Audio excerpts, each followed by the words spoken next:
અને પ્રભુ પધરાવા એટલે કે આખી સંસ્કૃતિને સંસ્કાર આપવા. કઈ રીતે જાગવું, કઈ રીતે નાહવું, કઈ રીતે આચાર વિચાર, કઈ રીતે અપરસ, કઈ રીતે સંસ્કૃતિ. પ્રભુ પધારવા એટલે કેવલ ભોગ ધરવું જ નથી હોતું, એ ઘરમાં સનાતન ધર્મના સંસ્કારોને વાવવામાં આવે છે પ્રભુને પધરાવી. કારણ કે એના ઘરમાં ઠાકોરજી બિરાજે છે. કેવું એક સંસ્કારમય પરિવાર થઈ જાય.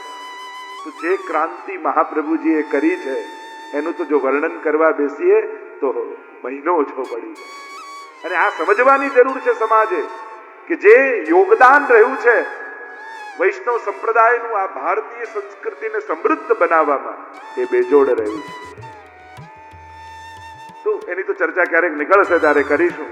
અહીંયા જે ચર્ચા કરી રહ્યા છે પોષણમ, તો બિરબલ અકબર પૂછે છે ખુદા કેસે મિલે, ખુદા કઈ રીતે મળે? અરે બિરબલે કહ્યું મને એમ તો ખબર નથી, પણ મારા ગુરુદેવ ગુસાઈજીને જઈને પૂછ્યું. બિરબલ પણ ગુસાઈજીના સેવક હતા. પછી એમનાથી એકવાર અપરાધ થયો, ગુસાઈજીએ ત્યાગ કર્યો અને ત્યારે દીને ઇલાહી જે ધર્મ સ્થાપ્યો અકબર બાદશાહ એનું ગ્રહણ કર્યું. એવા આખા ઇતિહાસના બધા ચરિત્રો છે. તો કે ગુરુ ગુસાઈજીને જઈને પૂછે ને બંને અકબર અને બિરબલ બંને આવ્યા ગુસાઈજી પાસે. પ્રશ્ન કર્યો જયરાજ ખુદા કેસે મિલે? ત્યારે ગુસાઈજીએ કહ્યું જૈસે તુમ હમકો મિલે, જેમ તમે અમને મળ્યા ને ખુદા એ રીતે જ મળે. કે સમજમાં આવી વાત કે જો અમે પ્રજા છીએ, તમે રાજા છો, અમારે તમને મળવું હોય તો કેટલી પરવાનગીઓ કઢાવવી પડે, કેટલી પરમિશનો લેવી પડે, કેટલાની ઓળખાણ કઢાવવી પડે, કેટલાને પૂછવું પડે, ત્યારે જઈને તમે મળો. પણ તમારે કોઈને મળવું હોય તો કોઈને પૂછવાની જરૂર નહીં. જે ટાઈમ તમને ગમે એ ટાઈમે એને ત્યાં પહોંચી જાઓ. બસ ભગવાન પણ એ રીતે જ મળે. આપણે ગોતવા નીકળીએ તો જન્મારાઓ જતા રહે, પણ એને જો ઈચ્છા થાય તો કોઈ સેકન્ડે આવીને ભક્તને મળી જાય. યમે વૈશે વૃણુતે તેન લભ્ય, જે શાસ્ત્ર કહે છે ને પ્રભુ જેના વર્ણનો વિચાર કરે એને જ પ્રાપ્ત થાય. આજ છે પોષણ લીલા, પુષ્ટિ લીલા. અજામિલ આખ્યાન આવ્યું. અજામિલ નામનો બ્રાહ્મણ એકવાર એની દ્રષ્ટિ એવી જગ્યાએ પડી કે એની બુદ્ધિ બગડી. અને એટલે જ આપણે ત્યાં વિવેક છે. શું જોવું, શું ન જોવું, શું ખાવું, શું ન ખાવું, શું પીવું, શું ન પીવું, આ બધાના વિવેક. બુદ્ધિ બગડી, ઘર પરિવાર બ્રાહ્મણત્વ છોડી દીધું, ગણિકાને રાખી લીધી, એની જોડે રહેવા લાગ્યો અને સાવ બ્રાહ્મણપણા આવી ગયો કે આ કોઈ પવિત્ર બ્રાહ્મણનું ઘર નથી, પણ આનું અન્ન લીધું છે એટલે આના પર કૃપા કરવી જોઈએ. કોઈ મહાત્મા તમારા ઘરની કણિકા લે ને તો એ કણિકા નથી લેતો, તમારા ઘરના પાપને ખાઈ જાય છે. વિચાર કર્યો કે આના પર કૃપા કરવી જોઈએ. કહ્યું કે તમે ભોજન તો કરાવ્યું પણ દક્ષિણા તો આપ. ગણિકા કહેવા લાગી કે અમારી પાસે તો કાંઈ નથી આપવાનું, અમારે બીજું કાંઈ નથી જોઈતું, એટલું વચન આપ દક્ષિણામાં. તારે જે બાળક થાય એનું નામ તું નારાયણ રાખજો. મહાત્માઓને થયું કે એમ તો ભગવાનનું નામ અજામિલ નહીં લે, પણ પુત્રને મોવશ પણ જો નારાયણ 4 વાર બોલશે ને તોય ભગવાન કૃપા કરી દેશે. બાળક થયું, નામ રાખ્યું નારાયણ. અને અજામિલને એટલું વાલું, આખો દિવસ નારાયણ અહીંયા આવો, નારાયણ આ કર, નારાયણ આ લાવો. આખો દિવસ નારાયણ નારાયણ નારાયણ નારાયણ ચાલ્યા. 88 વર્ષનો થયો અજામિલ. યમદૂતો દેખાયા, ગભરાયો અને ડર લાગ્યો એટલે પોતાના પુત્રને બૂમ પાડી, હે નારાયણ. દીકરાએ તો ન સાંભળ્યું, પરમ પિતાએ સાંભળી લીધું. અને ભગવાને પોતાના પાર્ષદોને મોકલ્યા છે, અહીંયાથી યમરાજાએ યમદૂતોને મોકલ્યા છે. બંનેની વચ્ચે સંવાદ થયો છે. યમદૂતો કહે આ બ્રાહ્મણ હોવા છતાં બ્રાહ્મણનું કર્તવ્ય કર્યું નથી, આને તો યમલોક લઈ જઈશું. પાર્ષદો કહેવા લાગ્યા પણ આણે અંત સમયમાં ભગવાનના નામનો પુકાર કર્યો છે. અરે કોઈ પણ ભાવે ભગવાનને બોલાવો. ભગવાનનું નામ તો અગ્નિ જેવું છે. અગ્નિમાં જાણતા લાકડું નાખો કે અજાણતા પડી જાય, એ તો બાળી જ નાખે છે. ભાઈ કુભાઈ અનકાલસહુ, કોઈ પણ રીતે લીધેલું પ્રભુનું નામ ક્યારે નકામું જતું નથી. આને પ્રભુનું નામ લીધું છે, આના પર તો ઠાકોરજીની કૃપા છે. ભગવાનના નામનો મહિમા બતાવ્યો છે. આગળ દક્ષ દ્વારા ભગવાનની સ્તુતિ, નારદજીના શ્રાપનું વર્ણન આવ્યું, દક્ષ પ્રજાપતિની 60 કન્યાના વંશનું વર્ણન આવ્યું, ઇન્દ્ર દ્વારા અપમાન થયું ગુરુનું, અને બૃહસ્પતિએ ગુરુનું દેવતા પદ, દેવતાઓનું ગુરુ પદ ત્યાગી દીધું. જો દેવોના ગુરુ છે બૃહસ્પતિ અને દાનવોના ગુરુ છે શુક્રાચાર્ય, અને એટલે જ એ પ્રમાણે બધાના વાર હોય શુભ.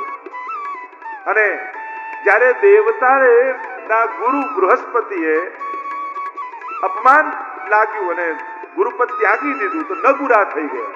શાસ્ત્રોમાં નગુરા રહેવું પણ એક ગાળ છે કે આનો કોઈ ગુરુ નથી. બહુ ખરાબ માનવામાં આવે શાસ્ત્રોમાં. આ નગુરો છે, આને કોઈ ગુરુનો આશ્રય નથી. અને હવે રક્ષા કોણ કરે? ડર્યા, અરે દાનવો ચડાઈ કરી દેશે તો વિશ્વરૂપને ગુરુપદ આપ્યું. અને વિશ્વરૂપ ગુરુ બન્યા. નારાયણ કવચની વિદ્યા વિશ્વરૂપે દેવતાઓને આપી. નારાયણ આજે પણ વૈષ્ણવી પરંપરામાં નારાયણ કવચનું બહુ મહાત્મ્ય. જ્યારે પણ કાંઈ પણ કોઈ સંકટ આવે, રોગ આદિ આવે તો વિશેષ રૂપે નારાયણ કવચનો વૈષ્ણવ પાઠ કરતા હોય. એને ઝાડની છાલમાં ભોજપત્રમાં લખીને ધારણ પણ કરાતું હોય. ભાગવતનો એ આખો કવચ છે. પણ માં અસુર કુળની હતી વિશ્વરૂપની, એટલે યજ્ઞમાંથી જે ભાગ મળે એ અસુરોને આપી દેતા. થોડો ઇન્દ્રને ખબર પડી, અરે દગો કરે છે, વજ્ર લઈ શિરચ્છેદ કરી દીધો. ગુરુની હત્યા થઈ ગઈ, 4 ભાગમાં વાટી દીધી. વિશ્વરૂપના પિતા હતા ત્વષ્ટા. એને થયું કે મારા પુત્રને માર્યો છે, ઇન્દ્રને નહીં છોડું. યજ્ઞમાંથી ઇન્દ્રને મારે એવો પુત્ર પ્રગટ કરીશ. યજ્ઞ કર્યો છે, યજ્ઞના મંત્રમાં ભૂલ પડી, ઇન્દ્રને મારે એની જગ્યાએ ઇન્દ્રથી મરે એવો વૃત્રાસુર પ્રગટ થયો. વિશાળ છે, વિકરાળ છે, પણ ભક્તિ રૂપ છે. મહાપ્રભુજી ત્યાં સમજાવે છે, વૃત્રાસુરનો વધ થતા ભક્તિનો પ્રચાર ભૂતલ પર થયો. એની ભીતર ભક્તિ પુરાયેલી ભીતર છલોછલ ભક્તિ છે. અને એટલે જ જ્યારે વૃત્રાસુરની ચતુશ્લોકી ગાઈએ ને તો એને અસુર કહેવાની ઈચ્છા ન થાય. તમે એમ ન માનતા કે દેવ કુળમાં જ ભક્તો થયા છે. અસુર કુળમાં પણ કેટલા બધા ભક્તો થયા છે. પ્રહલાદ અસુર કુળમાં હતા, ભક્ત થયા. બલિ રાજા અસુર કુળના છે, ભક્ત થયા. એટલે જરૂરી નથી કે દેવ કુળમાં જ ભક્તો પેદા થાય, અસુર કુળમાં પણ ભક્તો. ઐરાવત હાથી પર સવાર થઈ ઇન્દ્ર લડવા માટે આવ્યો છે. દધીચી ઋષિએ અસ્થિના દાન આપ્યા, વજ્ર બનાવ્યું, લઈને યુદ્ધ કરવા માટે આવ્યો. વજ્રમાં પરમાત્મા દેખાયા. વૃત્રાસુર ભક્ત છે. ભગવાન કહે, વૃત્રાસુર તારું મૃત્યુ નિશ્ચિત છે, માંગ તારે શું જોઈએ છે? તને બ્રહ્માસન આપું, ઇન્દ્રાસન આપું, ભૂતલનું રાજ્ય આપું, શું જોઈએ છે?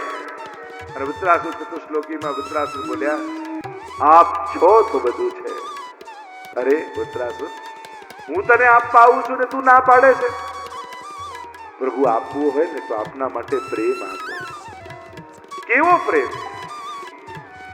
જાકો મન લાગ્યો ગોપાલ સો, તાહી ઓર કેસે ભાવે. એને ક્યાં ભાન રહે?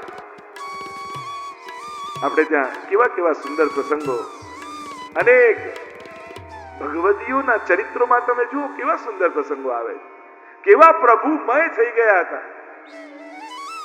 પ્રભુ જેની પ્રતીક્ષા કરતા હોય, મેરો ગજ્જન આએગો તભી રાજભોગ આરોગો. પાન લેવા માટે પડી ગયા. પ્રભુ વગર જીવ ન રહે એ તો સાંભળ્યું છે, અહીંયા તો ઊંધું છે, પ્રભુ જીવ વગર નથી રહેતા. એવી આસક્તિ થઈ ગઈ છે ભક્તો. પ્રભુ થયું એક પ્રિયતમ નિગત. આપણે પ્રતીક્ષા કરતો અદભુત વર્ણન છે ચતુશ્લોકી એમાં વૃત્રાસુર મમોત્તમ શ્લોક જનેસુ સખ્યમ સંસાર ચક્રે ભ્રમત સ્વકર્મભી તન્માયાત્માત્મજદારગે સ્વાસક્ત ચિત્તસ્ય નનાથ ભૂયાત. પ્રભુ મારું મન આપનામાં જ રહે, ક્યાંય આસક્તિ ન થાય. બધું સંસારમાં ગોઠવાઈ જાય ને તો સાધારણ લોકોને સુરક્ષા લાગે. હવે બધું સાઈડ છે, ભક્તોને ભય લાગે છે કે આ સંસારમાં આટલા બધા મને પ્રેમ કરે છે બધા, ક્યાંક મારું મન સંસારમાં ન લાગી જાય. ભક્તોને ડર લાગે છે. કુંભનદાસ આદિ ભક્તોના ચરિત્રમાં જુઓ, પૂછ્યું તમને કેટલા બાળકો છે? કે 1.5 બાળકો, 1.5 દીકરા છે. અરે તમારે તો 7 છે એમ ખબર પડી કે 5 તો પ્રભુની ભક્તિ કરતા જ નથી. કૃષ્ણદાસ એક ગાયની સેવા કરે છે, ચતુર્બુદ્ધદાસ સેવા અને સત્સંગ બંને કરે છે. એ આખો દીકરો છે, પેલો અડધો દીકરો છે, બાકીને તો હું પુત્ર માનતો જ નથી. સંસાર ગોઠવાય તો ભક્તોને ભય લાગે, સંસારીઓને સુરક્ષા લાગે. કોઈ કન્યા 12મું પાસ કરીને કોલેજ જતી હોય અને પહેલો દિવસ કોલેજનો, તો થોડુંક એને ક્ષોભ લાગે, ભય લાગે. એટલે બહેનપણીઓને કે આપણે બધા ભેગી જઈશું, સાથે જઈશું. પપ્પા તમે મૂકવા આવો ને, મમ્મી તમે મૂકવા આવો ને, બધા હોય તો એને સુરક્ષા જેવું લાગે. પણ કોલેજમાં ભણતા ભણતા 1 વર્ષ થાય ને એને કોઈની જોડે પ્રેમ થઈ જાય, અને પ્રેમ થઈ ગયો એટલે એને શું થાય? આજે પપ્પા ભેગા ના આવે તો સારું, આજે મમ્મી ના આવે તો સારું, આજે બહેનપણીઓના જે સુરક્ષા આપતા હતા, પ્રેમ થયા પછી એ જ બંધન બની ગયા. એમ ભગવાનમાં પ્રેમ નહોતો પ્રગટ્યો ત્યાં સુધી બધે સુરક્ષા લાગે. જે દિવસે પ્રભુમાં મન લાગી ગયું પછી સંસાર પણ ભયકારક બની જાય, પછી તો બધા પ્રતિબંધ બની જાય છે. કારણ કે આ બધા મને પ્રભુની ભક્તિ નહીં કરવા દે, મારું મન પોતાનામાં ખેંચી લેશે, એવો ભય ભક્તોને લાગે. નારાયણદાસજીના ઘરમાંથી રત્નો નીકળતા તો બોલતા ભત્રીજીને કે આને ફેંક, આ તો બધો બગાડ છે, ક્યાંક આપણું મન આનામાં ન જતું રહે. કુંભનદાસજીને સોનાની રત્નો જડિત આરતી આપવા માટે જ્યારે માનસિંહ આવે ત્યારે કુંભનદાસ કે ભગવાનને છોડીને મન બીજે જાય ને એ વસ્તુઓ જ મારે જીવનમાં નથી જોઈતી. કારણ કે આટલી મોંઘી આપો ને ક્યાંક એને સાચવવાની ચિંતા થાય તો પ્રભુનું ચિંતન છૂટી જાય. મને તો ભરોસો મારા શ્રીજી ઉપર છે, બધાનું પૂરું કરે છે તો એના ભક્તોનું પૂરું નહીં કરે? આ ભરોસો. જો આજ સુધી તમારા બધા કાર્યો પ્રભુ કરતા આવ્યા જ છે ને, કોઈ ને કોઈ રૂપે, કાંઈ ને કાંઈ રૂપે થયું જ છે ને બધું. તો જે આજ સુધી કરતો આવ્યો તમારી રક્ષા, એ આગળ તમારી રક્ષા નહીં કરે? કોઈ ગ્રંથને વાંચવાની નથી કહેતો, તમારા જીવનને વાંચવાનું કહું છું. કેવા કેવા સંજોગો આવ્યા છતાંય ઠાકોરજી બધેથી કાઢ્યા જ ને, બધેથી તાર્યા જ ને. તો આજ સુધી જે કરતો આવ્યો એ આગળ પણ કરશે. વિશ્વાસ રાખજો, ભરોસો રાખજો. 15 અધ્યાય ઊતીવત કર્મ વાસના, એમ મહાપ્રભુજી કહે છે. 3 પ્રકારની વાસનાઓ હોય: સદવાસના, અસદવાસના અને મિશ્ર વાસના. દેવતાઓની સદવાસના છે, અસુરોની અસદવાસના છે અને મનુષ્યોની મિશ્ર વાસના છે. પ્રશ્ન કર્યો, મહારાજ ગુરુદેવ, આ ભગવાન દેવોનો પક્ષપાત કરે છે અને અસુરોને મારે છે, તો ભગવાન પક્ષપાતી ના કહેવાય? દેવોને બચાવે ને અસુરોને મારે. તો કહ્યું કે આવો જ પ્રશ્ન છે ને રાજસુ યજ્ઞ સમયે યુધિષ્ઠિરે કર્યો, અને એના ઉત્તરમાં પ્રહલાદજીનું આખ્યાન સંભળાવ્યું. હિરણાક્ષને માર્યો પરમાત્માએ, એટલે એના ભાઈ હિરણ્યકશિપુને એમ થયું મારા ભાઈને મારવાનો બદલો હું લઈશ, નહીં છોડું આ વિષ્ણુને. તપ કરવા માટે ગયો, ભયંકર તપ કર્યું, કઠોર તપ કર્યું. અહીંયા એના પત્ની કયાધુ ગર્ભવતી છે અને નારદજી સાથે એમનો સત્સંગ થયો, અને નારદજીના સત્સંગનો એવો પ્રભાવ બન્યો, ગર્ભમાં રહેલા બાળકમાં ભક્તિના સંસ્કારો આવી ગયા. આ પ્રભાવ એવો ભગવતીઓનો, કારણ કે મહત સંગસ્તુ દુર્લભો અદમ્ય અમોઘસ્ય. નારદજી ભક્તિ સૂત્રમાં કહે છે મહદનો સંગ દુર્લભ છે પણ અમોઘ છે. મહાપુરુષો જલ્દી મળે નહીં, પણ મળ્યા હોય ને તેમનો સંગ ક્યારે પણ નિષ્ફળ જાય. કોઈક ને કોઈક પ્રભાવ મહાપુરુષના સાનિધ્યનો મળે જ છે. દરેક વસ્તુ હાથમાં જ ન મળે, ઘણી વસ્તુ ગુરુ ભાગ્યમાં પણ લખી દેતો હોય છે. એ સમયાંતરે સામે આવતું હોય છે. ઘણીવાર પ્રભુ હાથમાં ના આપે પણ ભાગ્યમાં લખીને આપે, એટલે ફરતું ફરતું તમારી પાસે આવી જાય. અને એટલા માટે ત્યારે યાદ રાખવું, આ મારા મહેનતનું ફળ નથી, આ ઠાકોરજીના આશીર્વાદનું ફળ છે. અહીંયા હિરણ્યકશિપુએ તપ કર્યું, બ્રહ્માજી પ્રસન્ન થયા, માંગ.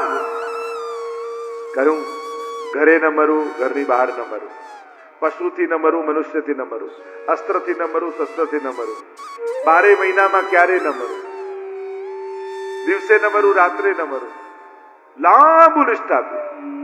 બ્રહ્માજીએ કહ્યું, તથાસ્તુ. જો મને તો ઘણીવાર એમ થાય, હવે ભગવાનના આવવાના બધા રસ્તા બંધ કરી દીધા હિરણ્યકશિપુએ. છતાંય પ્રભુ ભક્તો ઉપર કૃપા કરવા માટે કેવા રસ્તાઓ શોધીને આવી જતો હોય છે.